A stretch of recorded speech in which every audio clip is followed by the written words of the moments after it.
చెప్పాలి, ఫ్రాంక్లీ కూడా చెప్పాలి. ఒక మనిషి ఎందుకు సంపాదించాలి అనే ఒక థియరీ ఉంటుంది చూడు. అదోకే. ఇప్పుడు సీరియస్ గా చెప్పాలంటే కొంచెం ఉంటది. ఎందుకు పేరెంట్స్ కోసం తినడానికి, మంచి లైఫ్, లగ్జూరియస్ లైఫ్ లో బతకడానికి. నాకు మాత్రం ఫన్ ఎలా చెప్పాలంటే, కేపీతో ఇట్లా బయటకు వచ్చి తిరగాలి. ఎక్కడ కావాలంటే అక్కడికి వెళ్ళి ఏది కావాలంటే అది తిరగాలి. డబ్బులుంటే బాగా తిరగాలి కాబట్టి బాగా సంపాదించి ఆలోచించకుండా రేటు చూడకుండా తిరగవచ్చు. నా జీవితం 2 ఆశయాలు చెప్పిన. ఫస్ట్ చూడకుండా పట్టుకున్నాను. 2 తెల్లటి పిల్లలు. అంటే లైక్ మెయిన్ మోటో కాదు, నా ఫన్నీయెస్ట్ మోటో.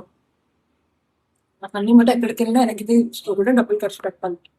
ఇప్పుడు ఇలా డబ్బుల విషయంలో నీ మీద స్పెండ్ చేయాలని ఆలోచిస్తాను. నేను ఎక్కడికి వెళ్ళి నీతో నీకు వెళ్ళలేదు.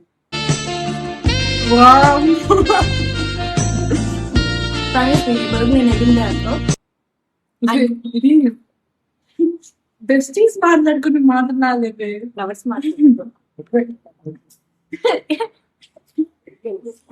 నేను వెళ్ళిన ఫస్ట్ బిసైడ్ స్టడీ బయటికి అలా కనిపిస్తుంది కానీ సేఫే గైస్. అమ్మాయిలు సేఫ్ అయి ఉంటాయి. నీకంటే ఎక్కువ నీకంటే ఎక్కువ ఎక్కక ఓవర్ యాక్టివ్. ఇచ్చేయకండి.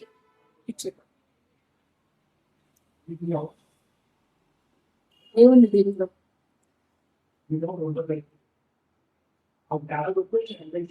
నీకైతే పైసలు లేని అనుకుంటారు.